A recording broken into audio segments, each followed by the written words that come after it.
New York সিটির কুইন্সে রাস্তা পার হওয়ার সময় একটি গার্বেজ ট্রাকের ধাক্কায় ১৯ বছর বয়সী এক বাংলাদেশি তরুণী নিহত হয়েছেন।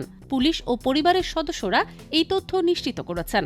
পুলিশ জানায়, নিহত তরুণীর নাম নিশাত জান্নাত। রোববার গভীর রাতে কাজ শেষে বাড়ি ফেরার পথে উডসাইড এলাকার ৬২তম স্ট্রিট ও রুজভেল্ট এভিনিউ সংলগ্ন ক্রসওয়াকে তিনি রাস্তা পার হচ্ছিলেন। রাত প্রায় ১১:৫৫ রয়্যাল ওয়েস্ট সার্ভিসেস পরিচালিত একটি স্যানিটেশন ট্রাক তাকে ধাক্কা দেয়। ঘটনাস্থলে জরুরি চিকিৎসা সেবা কর্মীরা নিশাতকে মৃত ঘোষণা করেন। নিহতের বড় বোন জানান, আমার বাবা মা ভেঙে পড়েছেন, ঘরের সবাই কাঁদছে।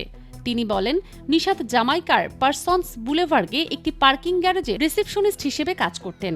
রাত ১১টার দিকে ডিউটি শেষ করার পরও বাড়ি না ফেরায় তিনি খোঁজে বের হন এবং রাত ২টার দিকে ফোনের লোকেশন অনুসরণ করে ঘটনাস্থলে পৌঁছান। এ ঘটনায় এখনও কাউকে গ্রেপ্তার করা হয়নি। নিউ ইয়র্ক পুলিশ বিভাগের হাইওয়ে ডিস্ট্রিক্টের কলিশন ইনভেস্টিগেশন স্কোয়াড ঘটনাটি তদন্ত করছে।